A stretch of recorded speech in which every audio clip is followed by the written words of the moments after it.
പെപ്ലോൺ ടോപ്പിന്റെ detailed video ആയിട്ടാണ് ഇന്ന് വന്നിരിക്കുന്നത്. തുണി രണ്ടാക്കി മടക്കി വെച്ചിട്ടുണ്ട്. അതിൽ ഫ്രണ്ട് പീസ് കട്ട് ചെയ്തെടുക്കാം. സ്മോൾ സൈസിലുള്ള ടോപ്പാണ്. ഞാൻ ഈ വീഡിയോയുടെ സൈഡിലായിട്ട് കറക്റ്റ് മെഷർമെന്റ് ആഡ് ചെയ്ത് കൊടുക്കാം. അത് നോക്കി മാർക്ക് ചെയ്യുക. അപ്പോൾ ഫ്രണ്ട് പീസിന്റെ നെക്ക് വിഡ്ത്തും ഷോൾഡറും എല്ലാം ഇതുപോലെ മാർക്ക് ചെയ്തെടുക്കുക. ഷോൾഡർ സ്ലോപ്പ് ഒരു 0.5 ഇഞ്ചിൽ കൊടുക്കുന്നുണ്ട്. 32 chest width.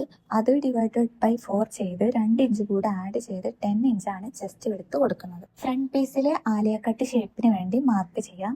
Back piece straight ആയിട്ടാണ് കൊടുക്കുക. ടോപ്പിന്റെ ലെങ്ത് കൂടുതൽ വേണം എന്നുള്ളവർ പ്ലീറ്റ്സ് കൊടുക്കുന്ന പീസിൽ ലെങ്ത് കൂട്ടി കൊടുത്താൽ മതി. ഇവിടുത്തെ ഈ ഷേപ്പിന്റെ ലെങ്ത് സ്മോൾ മീഡിയം സൈസുകാർക്ക് സെയിം ആണ്. ഇനി മാർക്കിങ്ങിലൂടെ കട്ട് ചെയ്യാം. ഇതുപോലെ ബാക്ക് പീസിലും മാർക്ക് ചെയ്തെടുക്കാം. ഫ്രണ്ട് പീസിലെ പോലെ തന്നെ മെഷർമെന്റ് ആഡ് ആക്കി കൊടുത്തിട്ടുണ്ട്. ബാക്ക് നെക്കിന്റെ ഡെപ്ത് 2 ഇഞ്ചാണ് കൊടുക്കുന്നത്. ബാക്ക് പീസിന്റെ ടോട്ടൽ ഇറക്കം 14 ഇഞ്ചാണ് വരുന്നത്. ചെസ്റ്റ് വിഡ്ത്ത് 10 ഇഞ്ച് തന്നെയാണ് കൊടുക്കുന്നത്. നല്ല കംഫർട്ടബിൾ ആയിട്ടുള്ള ഒരു ടോപ്പാണിത്. നമുക്ക് ഈ സമ്മറിനൊക്കെ പറ്റിയൊരു ഔട്ട്ഫിറ്റാണ്.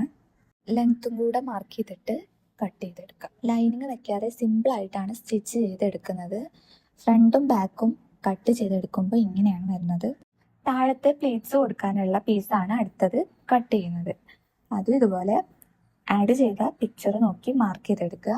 തുണി രണ്ടാക്കി മടക്കിയിട്ടാണ് എല്ലാം നമ്മൾ മാർക്ക് ചെയ്യുന്നത്. നേരത്തെ പറഞ്ഞ പോലെ ലെങ്ത് കൂടുതൽ വേണം എന്നുള്ളവർ ഇവിടുത്തെ ലെങ്ത്തിന്റെ മാർക്കിങ്ങിൽ ചെറിയ മാറ്റങ്ങൾ വരുത്തിയാൽ മതി. ഇനി കുറവ് വേണം എന്നുള്ളവർ അത് അനുസരിച്ച് അഡ്ജസ്റ്റ് ചെയ്താൽ മതി. സ്ലീവിനുള്ള തുണി ഇതുപോലെ രണ്ടായിട്ട് മടക്കി വെച്ചിട്ട് ടോട്ടൽ എൻ്റെ സ്ലീവിൻ്റെ ലെങ്ത്ത് വരുന്നത് 24 ആണ്. അപ്പോൾ 24 ലെങ്ത്ത് ഫുൾ സ്ലീവാണ് ഞാൻ കൊടുത്തിരിക്കുന്നത്. സ്ലീവിൻ്റെ ഷേപ്പിൽ കറക്റ്റായിട്ട് വരച്ചെടുക്കുക. ഫ്രണ്ടും ബാക്കും ഇതുപോലെ ഓരോ പീസ് തുണി വെച്ചാണ് നമ്മൾ ഫിനിഷ് ചെയ്തെടുക്കുന്നത്. ഇനി അതിലൂടെ സ്റ്റിച്ച് ചെയ്തെടുക്കുക. പ്ലീറ്റ്സ് കൂടെ ഇട്ട് കൊടുത്ത് അത് യോജിപ്പിച്ചെടുക്കുക.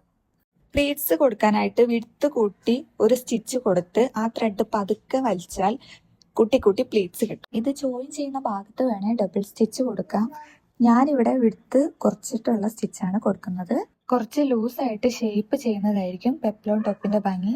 അപ്പോൾ നമ്മൾ സ്റ്റിച്ച് ചെയ്തെടുത്തിട്ടുണ്ട്. ഇങ്ങനെയാണ് ഫൈനൽ ലുക്ക് വരുന്നത്. എനിക്ക് നല്ല ഇഷ്ടപ്പെട്ടു. നിങ്ങൾക്കും ഇഷ്ടപ്പെടും. അപ്പോൾ ട്രൈ ചെയ്ത് നോക്കൂ.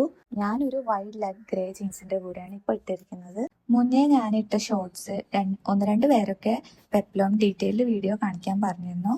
സോ വീഡിയോ ഇഷ്ടപ്പെട്ട ലൈക്ക് ചെയ്യണേ. നെക്സ്റ്റ് വേറൊരു സമ്മർ ഔട്ട്ഫിറ്റ് ആയിട്ട് ഉടനെ വരാം.